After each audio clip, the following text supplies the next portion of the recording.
both states. Thank you. Thank you, Mr. Khalid Khairi, Assistant Secretary General for the Middle East, Asia, and the Pacific, Departments of Political and Peace-Building Affairs and Peace Operations. I would now give the floor to the Permanent Observer of the Observer State of Palestine. Mr. President, we thank Pakistan for elevating this open debate to a ministerial level, and in this connection, we welcome Your Excellency presiding over this very important meeting.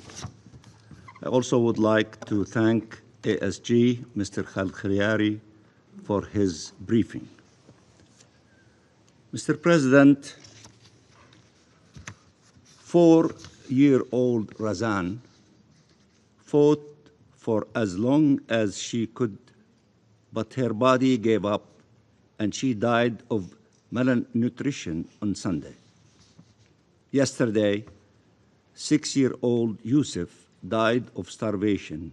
He was among 15 people to starve to death in the last 24 hours in Gaza. Israel has ravaged Gaza. It has destroyed nearly everything in that narrow strip of Palestinian land. But nearly 2 million human beings remain, including 1 million children. They must be saved. Israel has destroyed everything, their lives, their homes, the mosques and the churches, the schools and the hospitals, the entire infrastructure of life, and even the cemeteries. But make no mistake, the real target is the 2 million Palestinians who remain in Gaza. For Israel, their destruction is required for its scheme to take over the land. The fact Netanyahu and his government are actively pursuing transforming Gaza into a land without a people through genocide and ethnic cleansing under the unconvincing disguise of voluntary migration has only been made possible by the impunity they enjoy.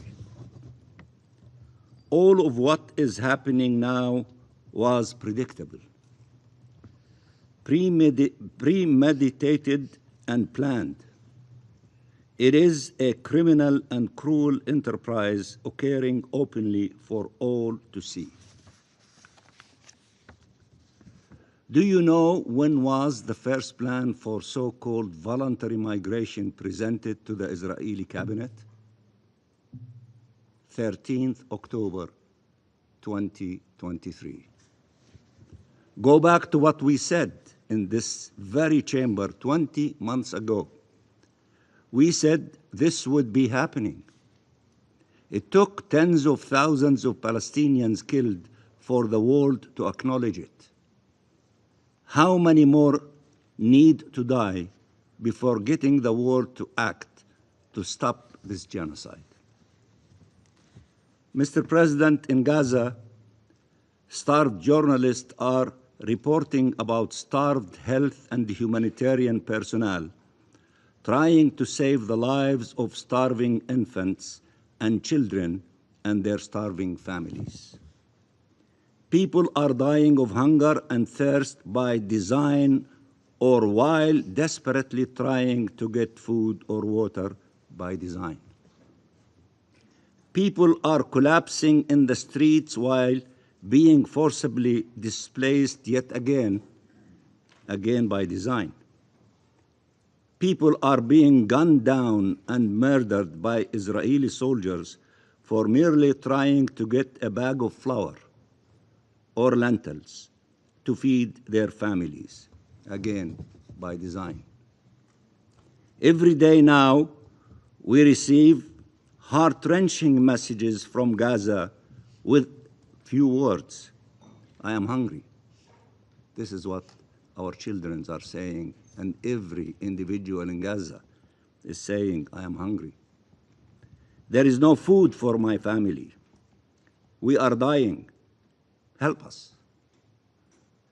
What should we tell them? What should the Security Council tell them?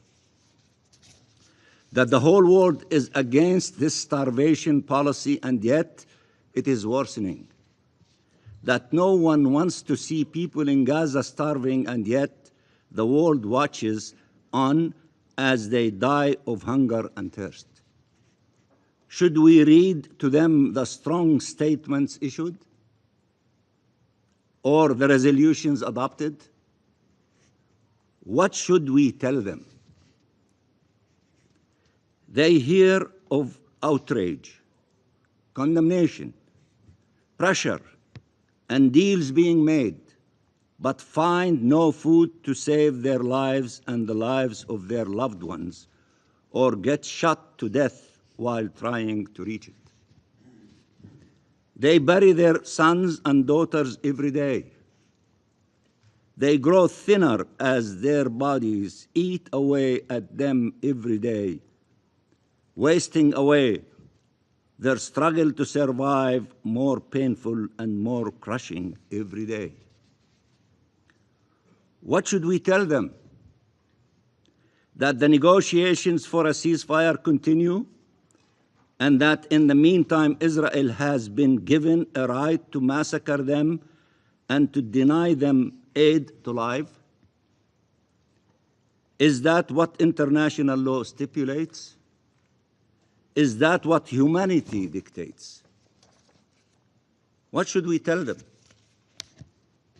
That this is the extent of what the world can do or is willing to do to save Palestinian lives? That the fact the perpetrators of these horrors are Israelis means they cannot be held to account?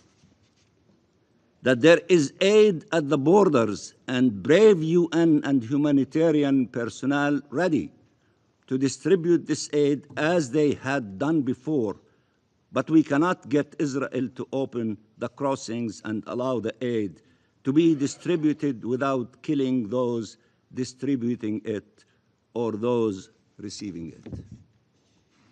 What is our collective plan to actually save lives?